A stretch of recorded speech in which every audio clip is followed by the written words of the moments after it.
What's going on, Colts Nation? I appreciate you joining me for another video where in this one we're going to be talking about the quarterback position, right? We've talked so much about Anthony Richardson, the competition. Well, just a couple days ago it came out that Daniel Jones the Colts were leading candidate to get Daniel Jones. There with the Vikings, and the Vikings tried to be able to maintain having him in the building, but at the end of the day, the Colts overpaid just a little bit to end up getting Daniel Jones in the building. Ian Rappaport, I don't know exactly what time he dropped the news. Let's see here. It was 10:53 a.m. Ian Rappaport drops the tweet. Vikings quarterback Daniel Jones is expected to sign with the Colts. Sources tell me and Tom Pelissero. It's a one-year deal, and the parties are finalizing. While Minnesota was a strong option, Jones opts to compete with Anthony Richardson in Indiana.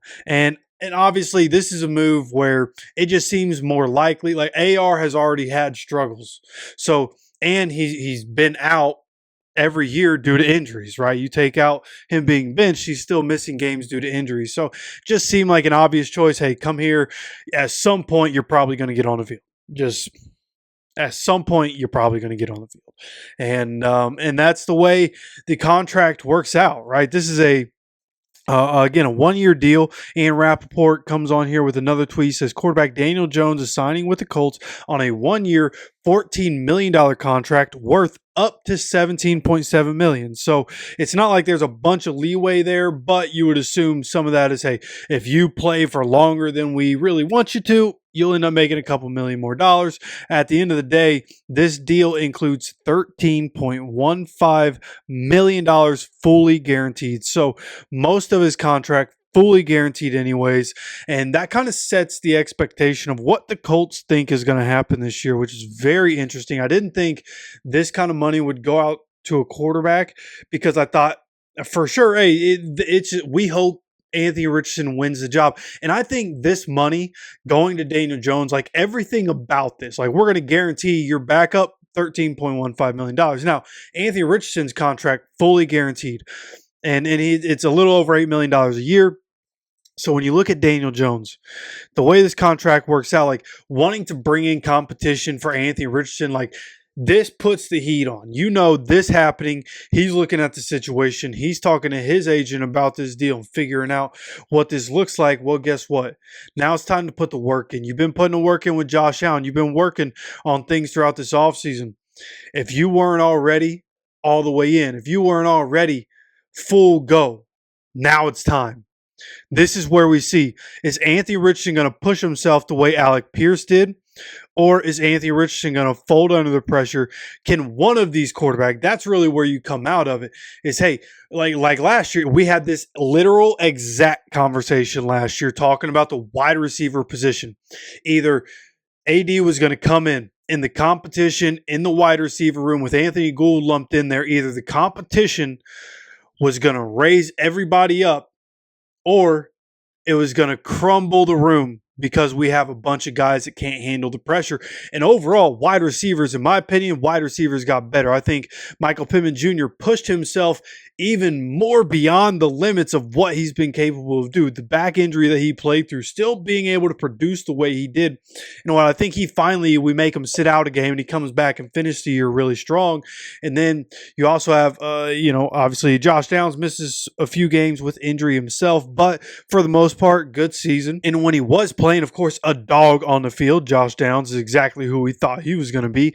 And then Alec Pierce steps up in a big way. Obviously, A.D. Mitchell has some development that has to happen, but nonetheless, the wide receivers really good last year, right? For what we had, inconsistent quarterback play, but wide receivers for what it was, pretty good. We got it. We can't drop the ball as much as we did, but wide receivers pretty good. Now you hope the same thing happens to the quarterback, whichever one wins the job. This is where I'm at. I don't care who wins the job. I have two Anthony Richardson jerseys, so hopefully it's Anthony Richardson.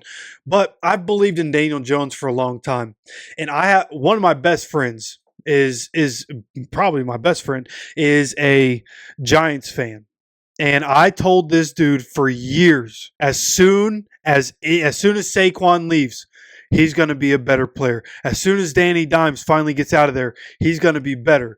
And I told, I like the Giants. I told him, bro, I'm sorry, but your team is holding players back. Just like I think the Colts over the years have held players back. I do think there's truth to that. But I think the Giants are one of the worst franchises in the NFL and have been for the last 5, 6, 7, 8 years, just holding players back. And it's been evident. Players are leaving the Giants and becoming absolute superstars wherever they're going. Xavier McKinney, Saquon Barkley became two of the best players, if not the best players at their positions the same season that they decide to leave the Giants. Like, there's no coincidence to that. So I think Daniel Jones, for all the upside that I've always talked about, of course you guys haven't heard those conversations because we haven't had to talk about Daniel Jones before, but I've been such a big believer in Daniel Jones since he came out.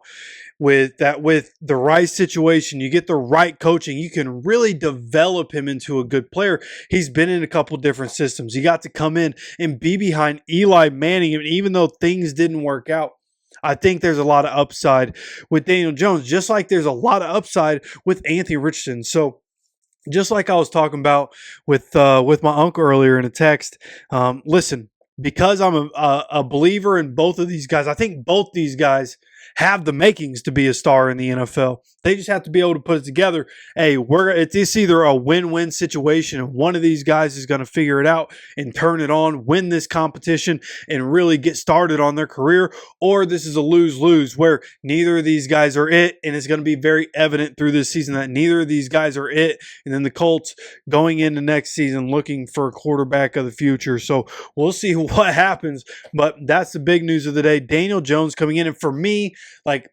of course, I want to be optimistic, so I think this is going to work out. But I do think that at the end of the day, I still believe Anthony Richardson is the guy that the Colts want to work out. I do think he's the guy that will more than likely be starting for us week 1. And I think the training that he's going to put in throughout this offseason, working with the quarterback team that he's working with and working with Josh Allen and being able to pick his brain and talk to him and understanding the habits and being on time, accountability. Like, I assume this all, like, listen, man, I'm gonna get, this is a little personal. Okay. I've had some stuff happen to me in early January that humbled me, but also put me back on track, got me in the right mode.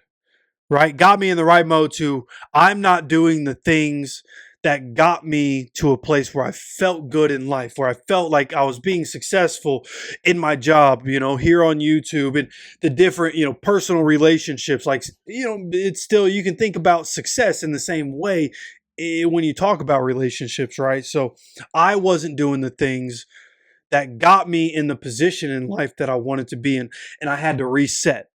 Right? Hard reset. Halfway, I can remember the exact day. It was January 14th, so basically halfway through January.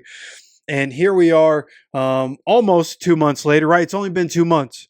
It's been a very transformative 2 months physically, hitting the gym. I work out here at home, but I also go to a gym for a few things and just working out and being consistent with that, right? It's been so transformative mentally, physically, the meditation, manifestation that I do, getting back on a good diet, just doing the right things to be successful in my life. Now, anybody that's, again, we talk about this so much. If you're 30 plus, 25 plus or 30 plus, like there's an understanding of what happens in your 20s. You make mistakes, you learn from them, right? I'm in my 30s, man. I'm about to be 32. I make mistakes. I learn from them. That's what we all do. So I just want to put that perspective on this, where I believe Anthony Richardson, being 22 years old, he'll be 23 years old on May 22nd. And I want to give Anthony Richardson the benefit of the doubt because he's such a good human being, and that plays into it. But he has so many physical gifts. I would like to see him succeed as the Colts quarterback. So that's going to be my spin on this thing. That's going to be what I look at as we look forward, and I hope that it works out. I understand what's happened over the first 2 years of his career, both from an injury standpoint, not being a true professional standpoint. If you heard Pat McAfee talk on his show today about Daniel Jones and all the little jabs he was throwing at Anthony Richardson, I get it, man. I get it.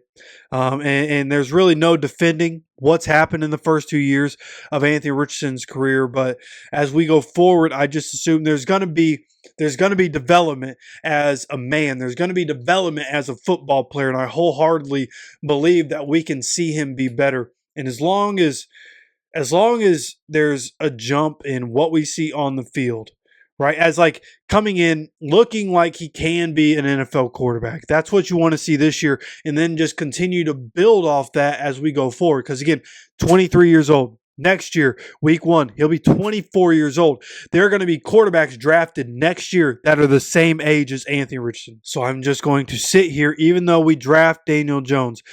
Just remember, this is to put pressure on Anthony Richardson. This isn't draft, or this isn't signing a guy you hope to be the quarterback of the future. It is a 1-year deal. Hey, let's put pressure on our quarterback. But if you have to get on the field, you're going to get paid some money here. So I think this is good all around for the Colts. Overall, I do have faith that this will work out a lot of ways, just like the Alec Pierce, A.D. Mitchell situation worked. Just like bring in Anthony Gould and raising the play of the entire wide receiver room with the moves that were made last year. So I like what we're doing right now. Obviously, the signings yesterday, you get your quarterback competition, and now you know who the guys are going to be. And I think it'd be cool if these guys got together through the offseason and worked together and started to get a feel for each other and start competing with each other. Like, those first few workouts together is, hey, just getting a feel for how this guy works. What's he looking like? And then, hey, who's going to lock in? Who's going to lock in and do the things that are conducive to becoming the starting quarterback in the NFL for an NFL franchise? So that's where I'm at. I want to see where you guys are at, how you guys feel about Daniel Jones coming in. I know so many of you guys wanted Justin Fields. Obviously, he goes to the Jets for 2 years, $40 million, $30 million guaranteed. Good for him. But now we get Daniel Jones coming to the Colts, something that honestly, dude, I kind of like it. Again, I've liked Daniel Jones for a while. I think the Giants have held him and every other player back that they've drafted, that they've signed in free agency. They're just a franchise that's holding players back right now. So I think there's a lot of promise here with the Colts. 2025 looks a lot more optimistic now than it did 48 hours ago. And we'll see what else are we doing. There's more to talk about, plenty more to talk about. I need to get to the gym, but then I want to come back, do some content. We'll see what happens for the night. Don't know if I'm going to be able to get to you guys for the night, but I don't work my day job tomorrow. We're going to go crazy tomorrow for sure. So make sure you're subscribed. Make sure you have notifications on. Plenty of content to come. Want to keep you guys updated. We'll do that through the week. And of course, I appreciate you guys so much for stopping by for another video. And as always, take care of yourself, take care of each other, and go Colts.